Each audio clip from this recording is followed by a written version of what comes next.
There's an option when you set up Zoom where it asks if you want to record it, and I clicked on it, but it's not recording. It's weird. I just got the recording notification, so that worked. Yeah, it's because I just manually turning it on. Yeah. Yeah. Real quick, James, to answer your, I think you had a question of like why you don't have the editor. If you just make a new M file, it should, like if you just start a new file, it should open up. Yeah. Okay. Home, new script. Yeah. Okay, let's start with home. This is where you can make new MATLAB scripts. By the way, MATLAB files end with .m. So if you look at some MATLAB files, .m stands for MATLAB code. So yeah, it's always going to be a .m file. And then I have it so that this thing disappears. You can pin it. It's probably like this for most of you. I hide mine just so I have more room, but let's pin it for now. So you can make new strips right here, open new tabs.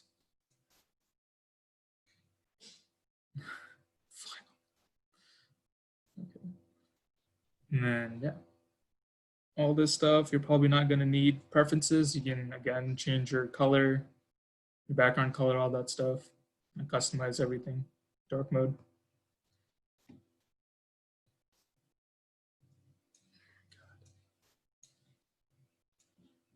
Okay, and then plots. Yeah, you can do 3D plots and all that stuff, but I just code my plot like this right there. I'll show you how to do that later on. And then a bunch of apps. If you buy the $99 package, you're gonna have a bunch of apps right here. So right now I have a bunch of control stuff. Controls. Yeah. Or you can buy, I think, add-ons for like 10 bucks each if you need them.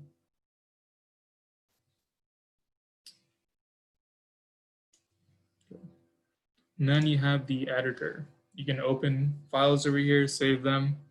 And then this is an important thing right here. When you're coding on the main window, you click run and it runs the code. So I don't know if this code even works right now, but if I click on it, yeah, it probably works. Okay. It's gonna run that code. So that's your main thing right there. You can also press F5 to run your code. F5 on your keyboard. Some keyboards probably have an FN button, so if you click FN and then F5, also runs it.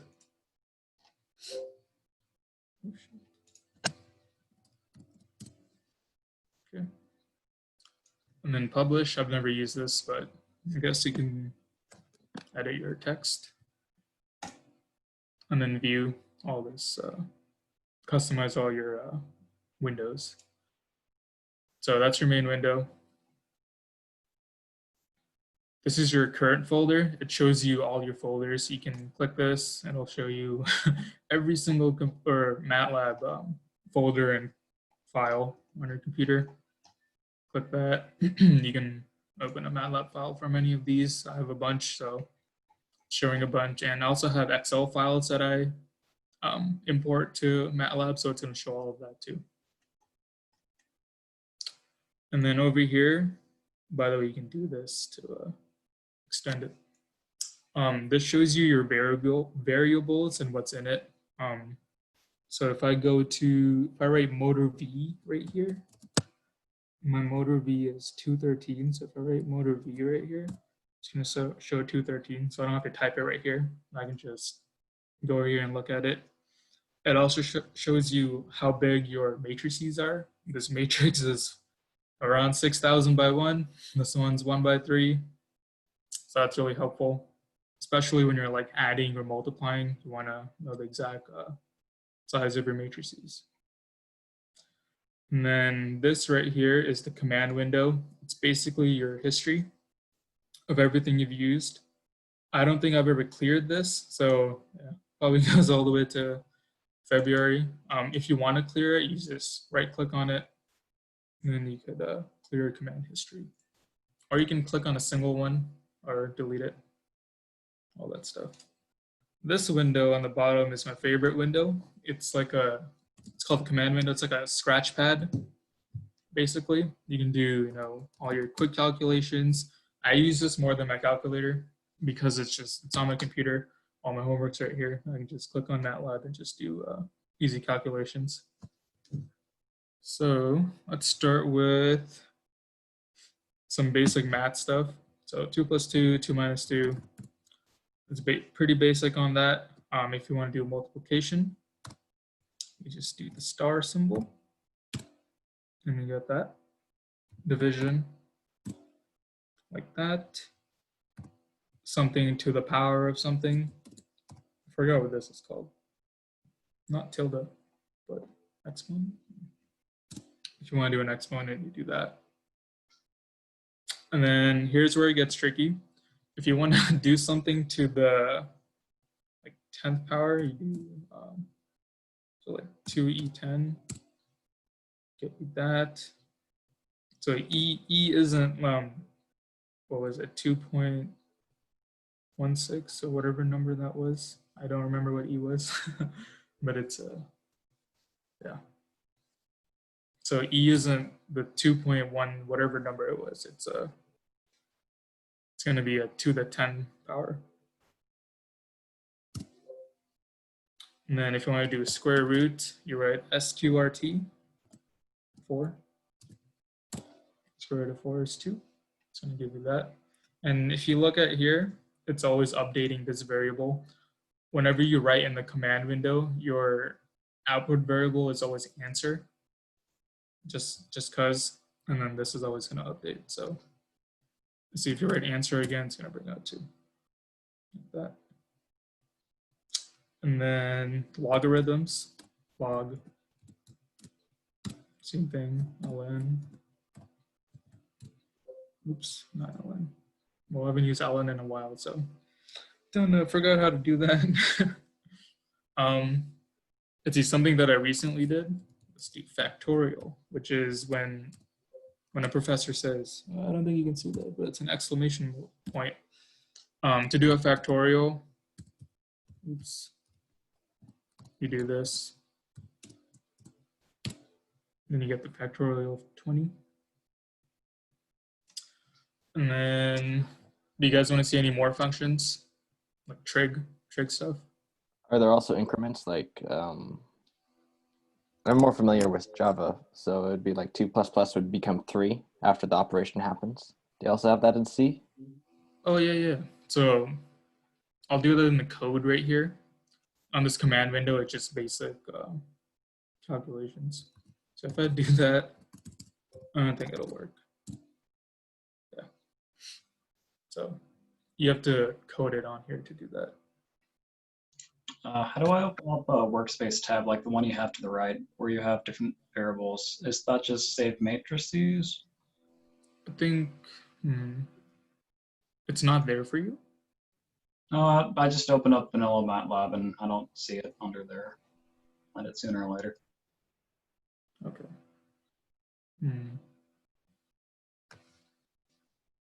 Which window? The workspace. Lower left, that one. It might be over on the right-hand side for you, James. Oh. That's like the standard layout. Oh yeah, I forgot. So you can also move this around. I can move this up here, like that. It's pretty modular. So, but it's really hard to get back to where you were for some reason. It's like super complicated.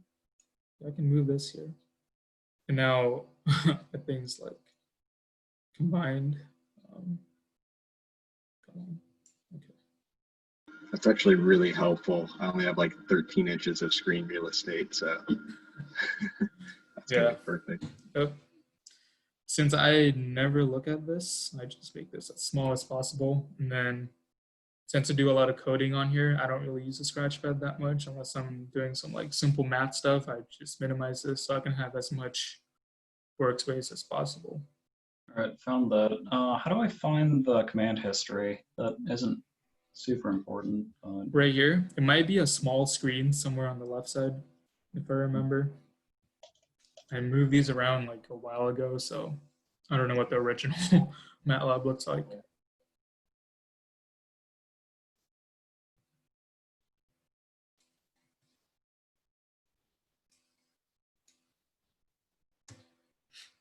But yeah. Let's do some trig stuff. We do cosine of 0. Let's do cosine of 90 degrees, which should be 0, but it's not 0. That's because whatever you put in here, where the 90 is, it's going to take that as radians by default. If you want to put degrees in there, you put cosine d and then do 90, and then it's going to come out as 0. So just remember that. Same with any other, sine of 90 is going to be 1. Sine d for degrees, then it's going to be 1. So by default, it's radians. Put a d right there. It's going to be in degrees. Let's see. And then, what kind of error does it have when you have something like tangent of 90 or tangent d of 90? tan d of 90. Infinity. Makes sense. Limits. And even like natural log of -1. Natural log of -1, yeah. I forgot how to do natural log on this because I've never. Wouldn't it be ln? No, it's not ln. It's not. It's weird. I forgot what it was. Yeah. Is it log n? Can't be this, right? Oh yeah, I just remembered something. One thing I do remember from my MATLAB course is that if you go in the upper right-hand area under the search bar, MATLAB has a bunch of built-in documentation. So if you type in natural log, it'll give you information on that. Or I can do like help. But most of the syntax is still C++. Mm-hmm. So it's basically a C++ IDE with a bunch of library for extra math stuff, right? Yes. Okay. Like C++ for engineers because we don't want to know real code.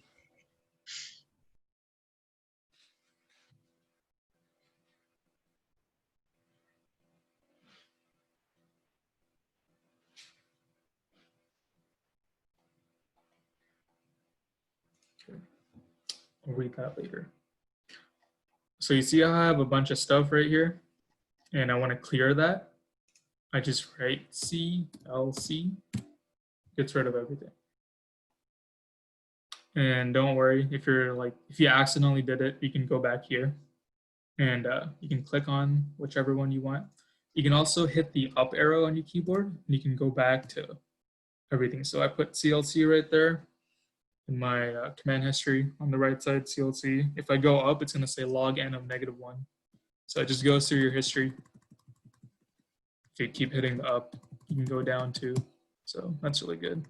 So if I go sine of d and I hit enter, it's going to do what sine of d was. So that's really cool.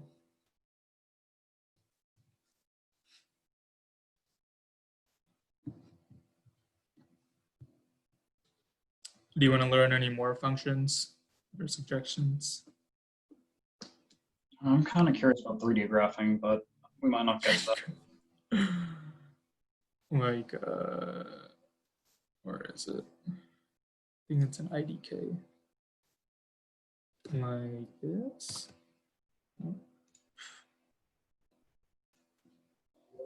I also don't remember how the folder system for you don't know how to what?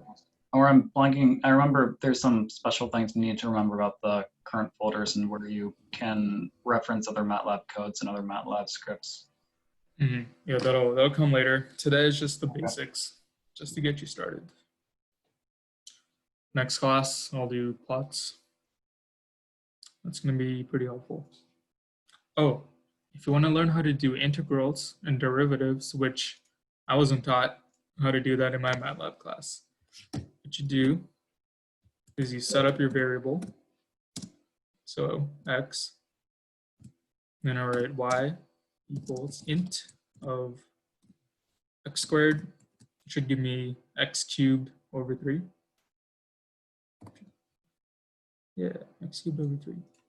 Wish I learned this, or wish I was taught this, but yeah. You can do integrals on here, pretty easy. Just, you can even have two variables right here, x squared, and plus 5y. Oh, well, oh, I already have a y right there. Okay, never mind. Yeah. And also, spacing doesn't matter when you're doing calculations. You can do 2 plus and a bunch of spaces, 9, still going to equal 11. Spacing really doesn't matter. Same with multiplication, you know, whatever you're doing, spacing doesn't really matter. Oh, forgot to write. What about generating Taylor series? See, I haven't done that. Never needed to do that. Maybe you can look it up. Taylor series. It sounds painful though. Did not like it. But yeah, you can write that here. Taylor. Cool. Taylor. I'm not gonna do it today. Yeah. Okay. Since I think we're finished with the command window, any other basic math functions that you want to learn? How to run MATLAB script, I'm blanking on that. How to run one. So if I go here, or okay. Do you want to make a new script? So you go to home, new script, or you can click this plus button, also makes a new script.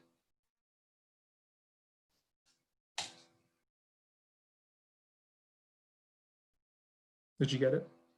Good. Oh, no, I meant like executing that in the command window to run it.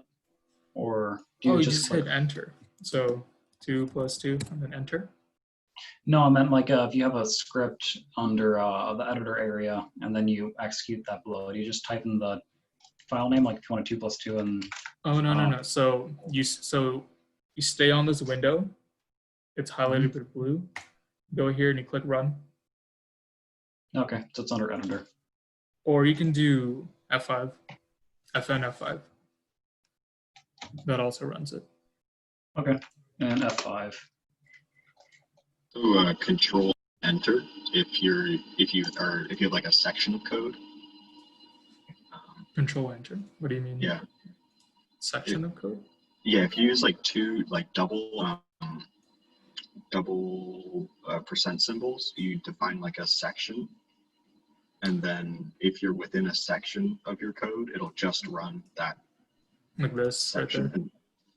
Oh, is that how you do it? Yeah, but like you have to have just one line with only the double percent to break up your code into sections. I see what you mean.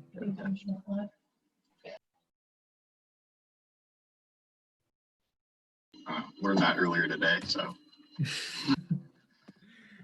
it's helpful for like separating Hadoop problems because then your results are just like chunks. But Okay, so let's start with variables. First thing is you can make comments. Comments are code that doesn't execute. They're just there to, explain what your code is. So if we go right here, I have some currents and voltage values. A comment over here gives me the units, and I write units for this. And then I also make sure that this is for one cell, just so that if someone else reads this code, easier for them to understand what I'm actually coding. And then I also write paragraphs. You don't have to write paragraphs, but I do that just in case I'm sending this code to someone. Yeah, so you do that with the percent symbol. Now, so every time you do a comment, and you want to go to the next line, you have to do percent again. Instead of doing that, what you can do is you do percent, then you do open bracket, write all your stuff, keep writing your stuff, keep writing your stuff. And then you click percent, close bracket. I'm gonna tab that in. Oops. I think my tab's broken. Yeah. I don't know why I didn't tab, but you can do percent open bracket, percent code, or percent close bracket, and it's gonna comment the whole thing. So that's just if you don't want to do each single line. That's pretty useful. So doing variables, there's some caveats to variable naming. It has to start with a letter. It can't start with a number. And there are some variables that you can't do, like you can't write sign equals 9. Don't ever put a variable called sign equals 9, because if I do this, if I run it, sign equals 9, right? And then later on I do sine of 90. Should give me some decimal number, but instead it's gonna do this. That's because I put sine as 9 over here. So don't ever do like cosine equals this, sine equals this. Don't ever put math functions as variables. So variables start with letter. Right. And then you can also have variables that are lowercase or uppercase. And then MATLAB differentiates them. So you can have a variable with named capital X and a variable named lowercase x. MATLAB's going to differentiate that as two different variables. So it's good. And then you cannot have any dashes. No dashes. So you can't have this, but you can have an underscore. So you can do like mean underscore x, right? It's not gonna give you an error if you write that. So no dashes, yes underscore. Also, don't have very long variable names. Have short variable names. I'm gonna go back to this code. Like I wrote nominal current right here. Those are pretty easy words to keep writing. I mean, I'm fine with that, but something like instantaneous power, I'm not gonna write instantaneous power twice because I have it twice in my code. So always, minimize your variable name. You don't want to mess up and just misspell something and ruin your whole code. So keep your variables small.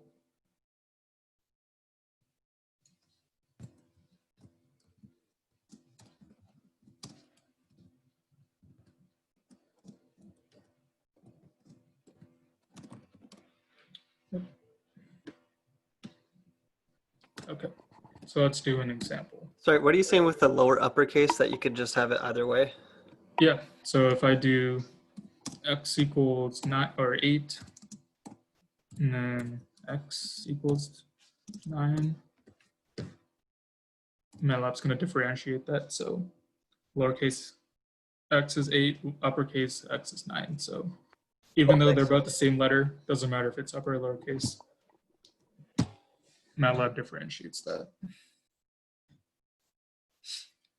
Another thing is about a semicolon. If you put a semicolon after a code, it's going to make it so that the output of that code doesn't show up. So if I put a semicolon here, this 8 isn't going to show up, but this 9 will because there isn't a semicolon here. So if I go Fn F5, only the x equals 9 showed up. We usually do this when you have a bunch of matrices, or if you have a matrix with a bunch of numbers, like right here. This is one of my homework problems. There's this big matrix right here that I put a semicolon after because I don't want it to show up right here. It's going to make a big mess. So say if I delete that and then I run this code, this is going to clutter up my command window. The only things I want is the mean and average of this thing. So I just put a semicolon right there so that thing doesn't show up. So I only get the important parts.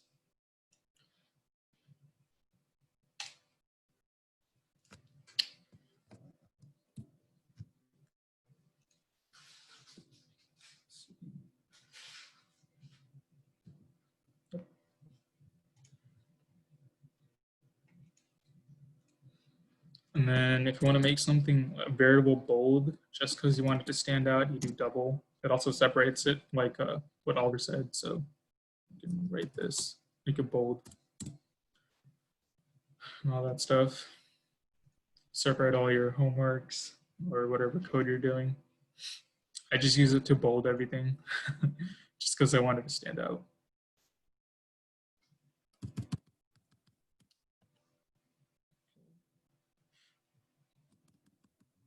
So let me do an example of like the volume of a cube. So you're gonna have length, width, height. Let's see, x, 5, y equals 6. Not a cube, but like a rectangular prism. And then z equals 7, right?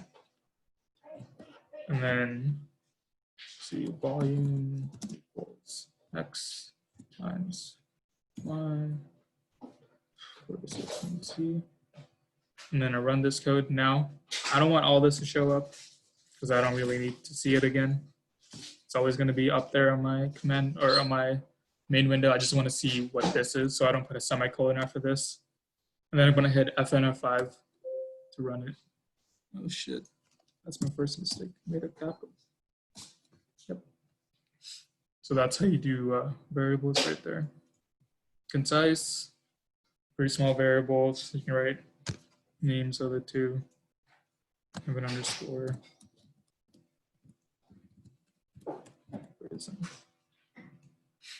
Do that. Spaces don't matter. I can do this. It's gonna run it still. What I like to do is put a lot of, or put one space in between each so they don't get cluttered up like this. So if you look at this equation right there, spaced out, and I don't know if I have an equation there, but yeah, space them out.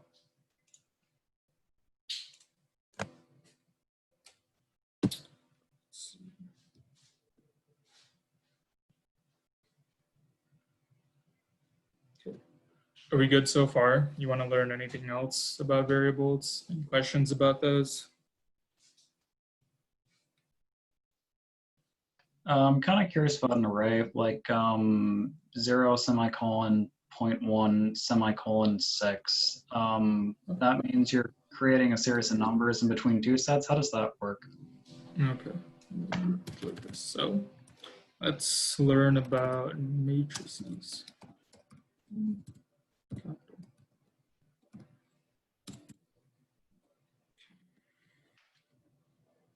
So to make a matrix, you do a variable. So I'm just gonna write matrix equals.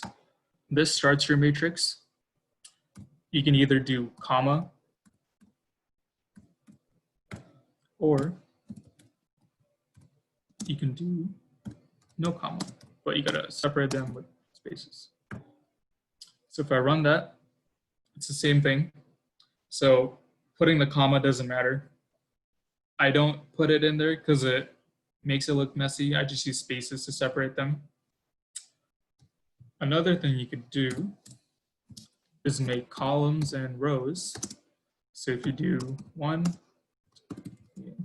2, 3, 4, then put a semicolon there, 5, 6, 7, 8.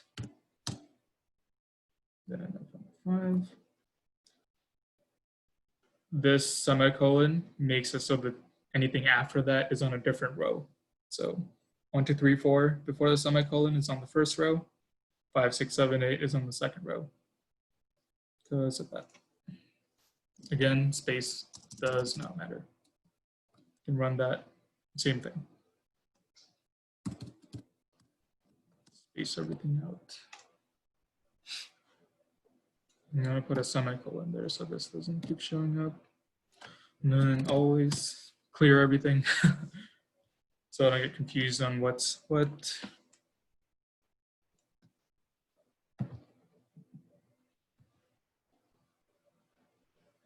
Okay. Most likely in your classes, you're gonna like have some data that you're gonna need to find means or medians of. To find a mean of a matrix, you just write mean of matrix or whatever the variable name is. So put that there. And then it's gonna give me the mean of this. So it'd be like there, 2.5. And then if you want to find median, I think it's just median. It's been a while since stats. Yeah. So if your matrix has multiple rows, can you reference just a specific row? Yep. I was gonna, okay. So what you can do is do matrix and say I want the third element. Here, let me change this to like 4, 7, 8, 19. Okay. Say I want the fourth element from this matrix. I just write the name of the variable. Then I write 4. And then if I put this here, it's going to clear everything and then run this code. So if I do this here, it pulls out 19 because it's the fourth element in this matrix right there. So you can do that. Which I was going to go over next time, but I can do it today too.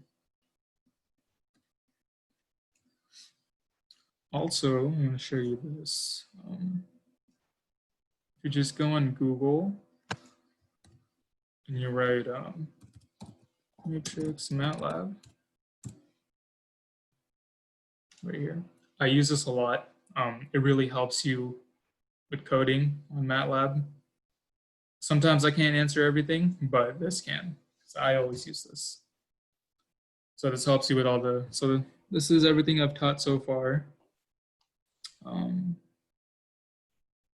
Yeah, okay. You should show raising things to a power and the importance of having a decimal point before putting a caret in.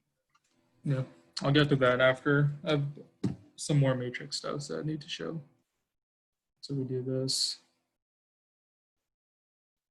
Yeah, so that's how you pull out of a matrix.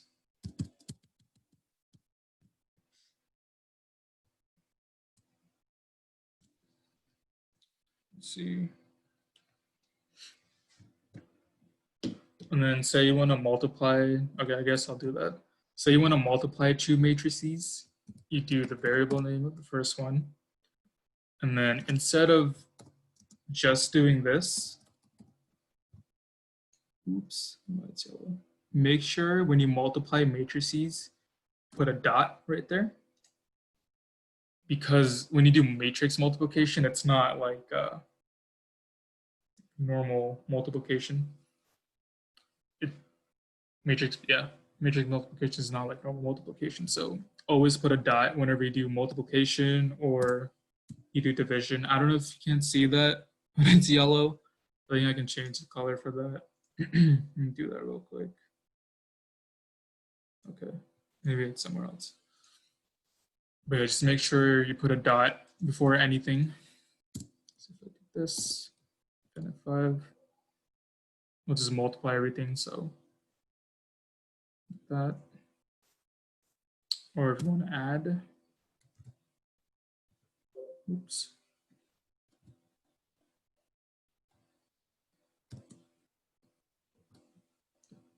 If you want to add matrices, you don't have to put the dot right there. Add or subtract. Only when you do addition or subtraction.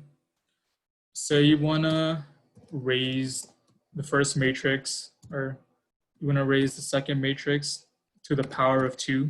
So everything here is going to be to a power of 2. So this is going to be 1, 4, 9, 16. You put a dot in front of the power symbol right there. And then everything's going to be raised to the power. Wish this wasn't yellow. Okay, now you can see it. So division, multiplication to the power, always put a dot before the function.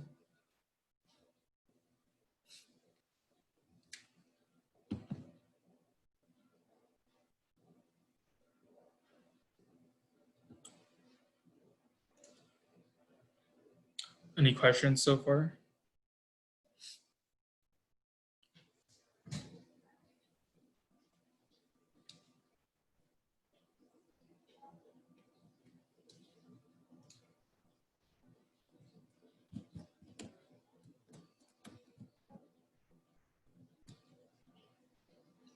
You could also do a square root of the matrix. So the first one, it's going to do that.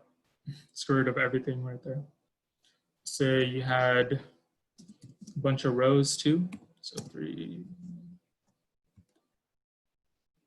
If I do this again, it's going to do it for each row. So there's nothing special you have to do for each row. Those are for everything.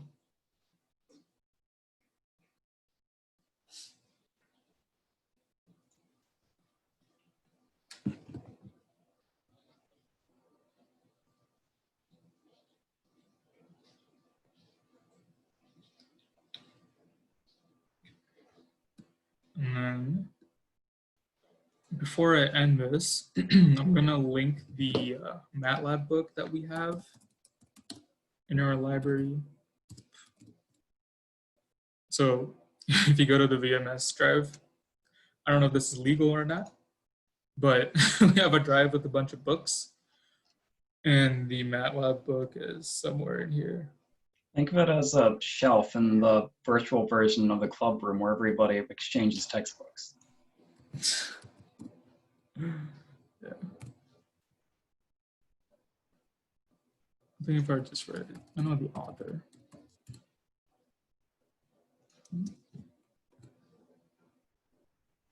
That's not it.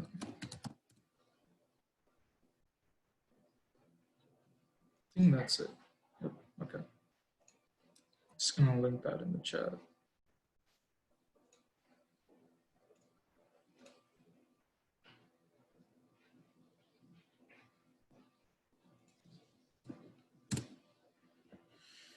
Yeah. You can either do the book or you can go to MATLAB website. I like doing the website more because it gives you examples of the code. So like that's what I did right there. Okay. One neat little trick that you probably will learn in your MATLAB class is making a magic matrix. So if I write magic and I write 3, it's going to make a 3 by 3 matrix right there, where the sum of the rows and the columns are equal, and also the diagonal. So 8 plus 3 is 11, plus 4 is 15, this way. 8 plus 1 is 9, plus 6 is 15, that way. And then 8 plus 5 is 13, plus 2 is 15. That's pretty cool.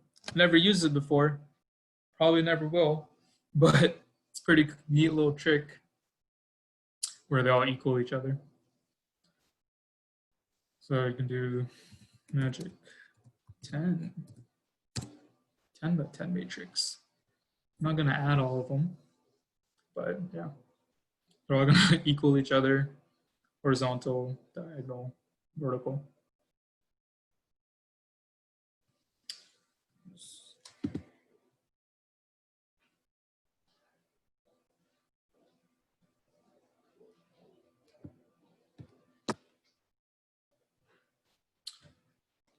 So that's all I have for today's workshop. Next workshop, I'm gonna import an Excel file, teach you how to use that to plot, and also do a bunch of other matrix functions. So I think in the chat, I saw how to how to modify matrices, and teach you how to do that next class. So any questions before I go?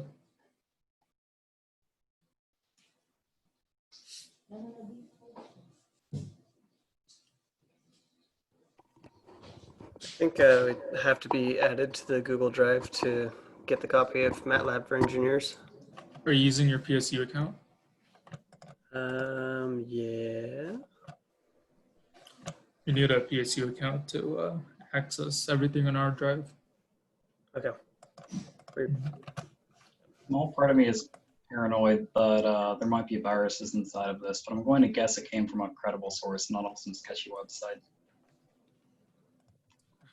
Oh, the MATLAB book? Yeah, the MATLAB PDF specifically. I think PDFs can carry viruses sometimes. I mean, you can password protect them, which one of my professors does. Puts a password on every PDF, so gotta So put a password every time you want to use it. Sucks. okay, it's interesting. Yeah. Well, that's all I have for this session. If there's no more questions, I'll meet you next session, or you can put whatever questions you want in the MATLAB Discord right there. I can answer them. Thanks for your time. Yeah, thank you. Sweet. Thanks, Jen. That's a good intro. So,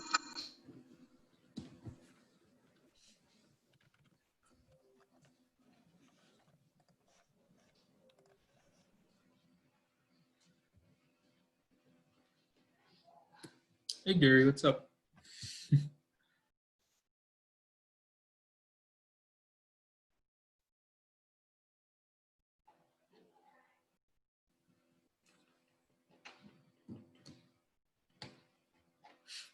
Oh yeah, stop recording.